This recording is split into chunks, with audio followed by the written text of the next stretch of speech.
पैसा तान है पैसा तान रोम अखोना गेम्बलिंग की टाइप से तौदीदबको हाँ लर्निंग तौरगा अन तौगदबने पोटी है कई लुईबको सिगी मनुष्य चंगा पैसा तानगे चंगप तारगदी अहम हईबम चंगे चाही मरी मंगा की ममांग क्लास 10 अगर लोरपदगी क्रिप्टो की सिगुम्बद एनालाइज तौरगा लाए चाही मरी मंगा से खंगब नॉलेज हईना खंगना तौबदी नते सोखिब लान मैम यावरसुंगपी डिजिटल करेंसी है क्रिप्टो करेंसी है क्रिप्टो करेंसी से चलिब कोइनसिंगसिबु हदी मैम कोइन मैम लेखरे 25,000 प्लस लेखरे कोइन मैम से कोइनसिंगसे हदी बिटकॉइन से अहानब ओइबगी बिटकॉइन हाइनब वानेबको सी खक नतेब क्रिप्टो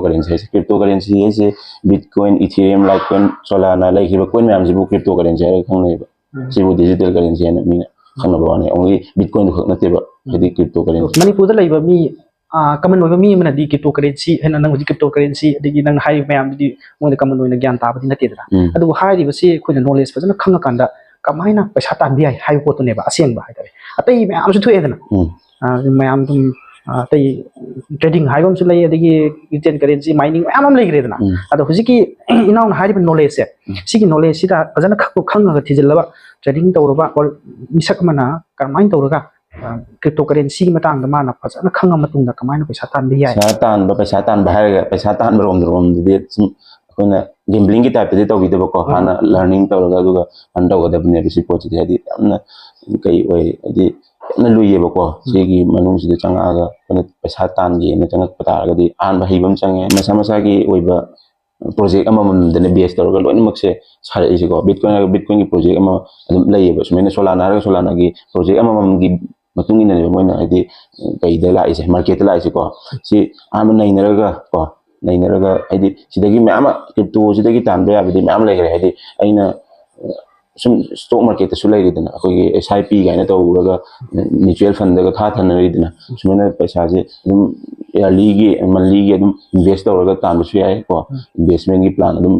क्रिप्टो पोनी ब्रोकर लेखे बाइनांस कुंबा कुकॉइन बिटगेट कुंबा सुगुंबा ब्रोकर मैम से यावरबा पोनेबा क्रिप्टो मैम से सिगी ब्रोकर से लोइन चलबनेबको सिगी ब्रोकर से बिटकॉइन वगैरह एनी इथेरियम लेनिंग इंडिया की फेट करेंसी कौबको इंडिया की पैसा गुंबा सुगुंबा डॉलर गुंबा एनी कंट्री की रेगुलेशन की मतुंग लेरिबा कई सिंजे हदी करेंसी सिंजे सिगुंबा फेट करेंसी कौवे फेट करेंसी सिना डॉलर हदी हौजिकी डिजिटल कई से डॉलर से सिसे अंथोगा USDT कौबको सी अंथोगा सिना प्लेयर सिगी प्लेयर बिटकॉइन लेबे है कोइन सिंजे लेबे ब्रोकर से अखोइना हपचलगा सुमेना इन्वेस्टमेंट की प्लान ले स्टेकिंग ले माइनिंग ले तानबे याबसे एनी प्रोजेक्ट अमा होकान मोइना अहानब सुम कम्युनिटी डेवलप तौबगी को प्रोजेक्ट अमा हौबा अखोइ सुम लेदना पाइ गायना लाइदना हंदक कम्युनिटी बिल्डअप तौरीने मागी कम्युनिटी वांगे चावरे है कांदने मार्केट थोगे मार्केट एनी लेरी ब्रोकर मैम लेरीदना बाइनांस कुंबा इंडिया के CoinDCX कुंबा डेल्टा एक्सचेंज कुंबा सिगुंबसिदा हईरे है कांद चंगजलगा ट्रेडिंग है मखन मैम लेखरे स्पॉट ट्रेडिंग गायना फ्यूचर ट्रेडिंग इमर्जिंग ट्रेडिंग सिमना लेरिबे ट्रेडिंग सिंगी मखल अखोइदा सुम लेदना अदु अखोइदना हईरे मतुंग चंगजंगदा पोने बसिदा अइना तौदुर इन्वेस्ट कायदनो हारगा ट्रेडिंग दनी तौदुसे ट्रेडिंग दी मारम खंगबम चंग अदु खंगदरगा देता मार्केट चंगगा गेम्बलिंग की टाइप सानाबदि यारो सिदि हदी हईबम चंगे क्रिप्टो करेंसी से ngasi चाही खर ममांगदि अखोय टैक्स लेते ना हाइबा अदु हंदक से फाइनेंस मिनिस्टर ना टैक्स मा लवे आई हाना एग्जाम तो वेन लेरबने अदु हंदकति लवे सि मतंग दबदि आइडिया लेतबा अदु सुम 30% हाइबने मोइन हाइदो को 30% हाइबने एवरी ट्रांजैक्शन द 1% हाइबने हाँ दी लेरम देबसी हाँ लेरम दे अदु हाना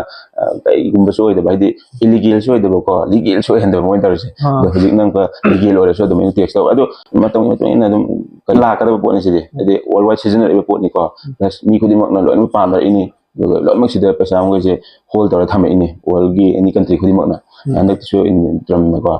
ट्रम न यूएस कई यूएस के